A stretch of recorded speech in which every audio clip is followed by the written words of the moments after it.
Good afternoon, everybody. My name is Matthis Chiroux, and I am here on this Father's Day, the day I am supposed to report to Fort Jackson, South Carolina for subsequent deployment to Iraq, the Iraq occupation.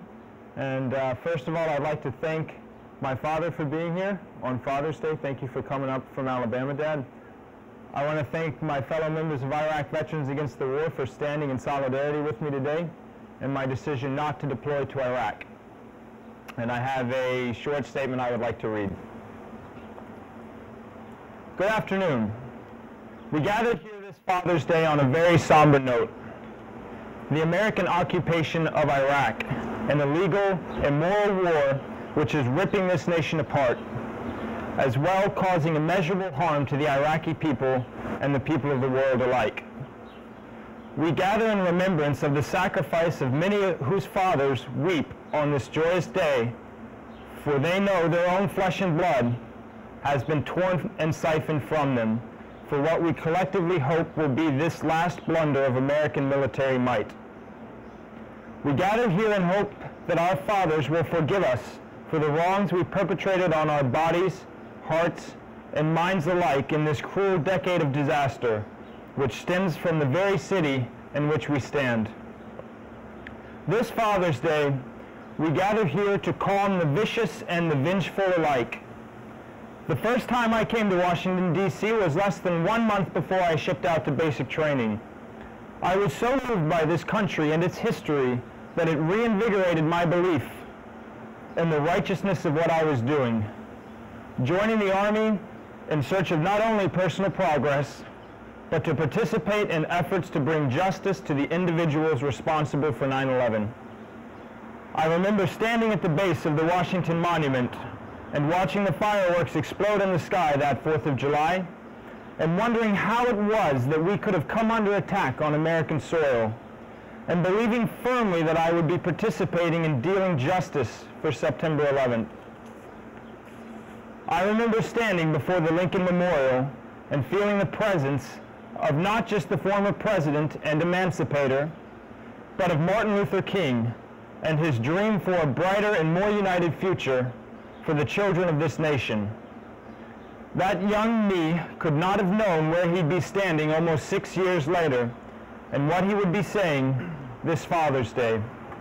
I am Sergeant Matthis Chiroux, and tonight at midnight, I may face further action from the Army for refusing to reactivate to participate in the Iraq occupation. This fact hangs heavy on my heart as I look back at my 5 years of service in uniform, but I understand that what I am doing is in keeping with the values I shared with my friends in arms while we wondered if things could really get any worse. Today I stand in resistance to the occupation of Iraq because I believe in our nation, its military, and her people. I resist because I swore an oath to this nation that I would not allow it to fall into decay when I may be serving on the side of right. And my country is in decay.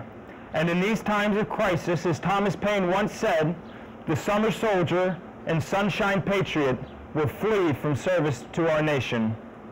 I stand here today as a winter soldier to serve our nation, its military, and its people in this dark time of confusion and corruption. I stand here to make it known that my duty as a soldier is first to the higher ideals and guiding principles of this country which our leaders have failed to uphold.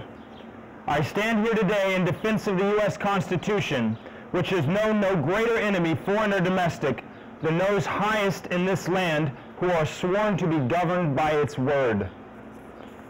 I stand here today in defense of those who have been stripped their voices in this occupation, for the warriors of this nation have been silenced to the people who need to start listening. We are here to honor the memory of our fathers who more than 2 centuries ago brought forth upon this continent a new nation, conceived in liberty and dedicated to the proposition that all men are created equal, as Abraham Lincoln once noted.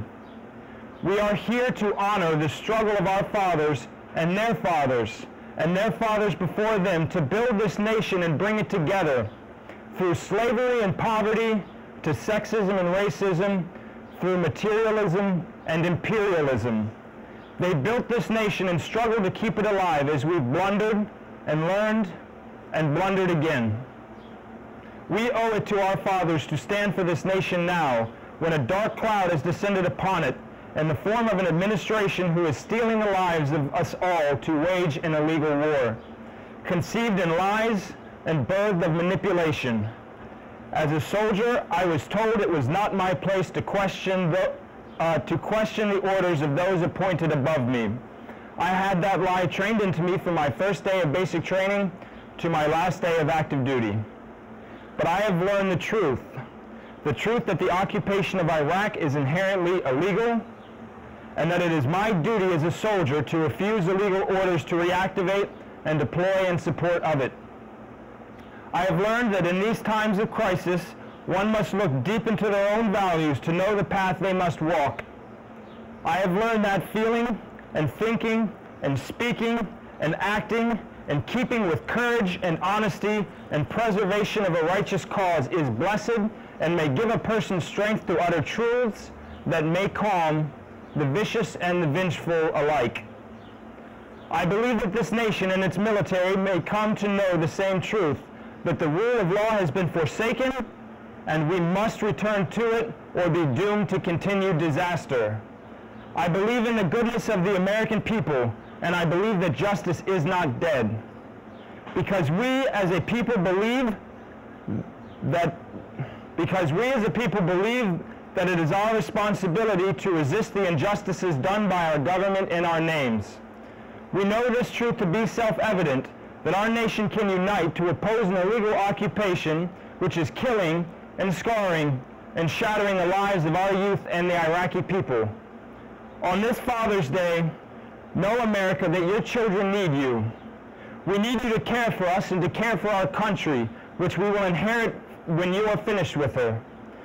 We need you to end this occupation of Iraq, which has destroyed a country and scattered its people to the winds like ashes in a tempest that has engulfed the nation of Iraq and scrubbed any sign of peace and prosperity from the surface of a civilization older than history itself. Fathers, we need you to care for your children and the children of Iraq, for they know not why you fight and carry no fault in the conflict. Fathers, your sons and daughters need you now to embrace peace, for though we were attacked, we have dealt in retaliation that same suffering 1,000 times over to a people who never wronged us.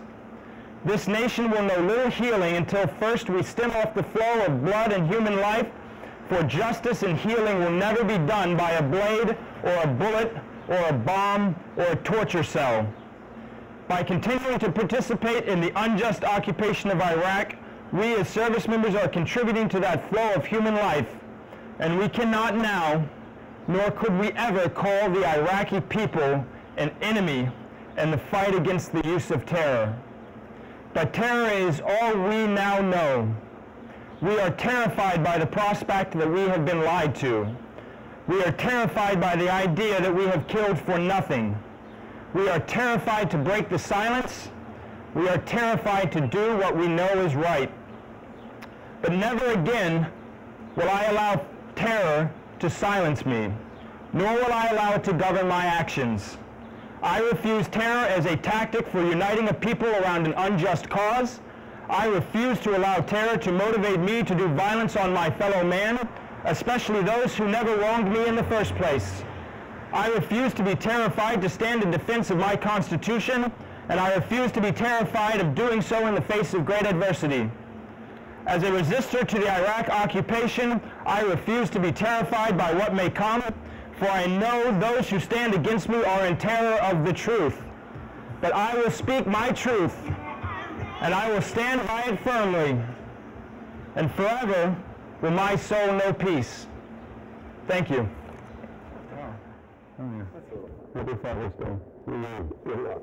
Thank you, God.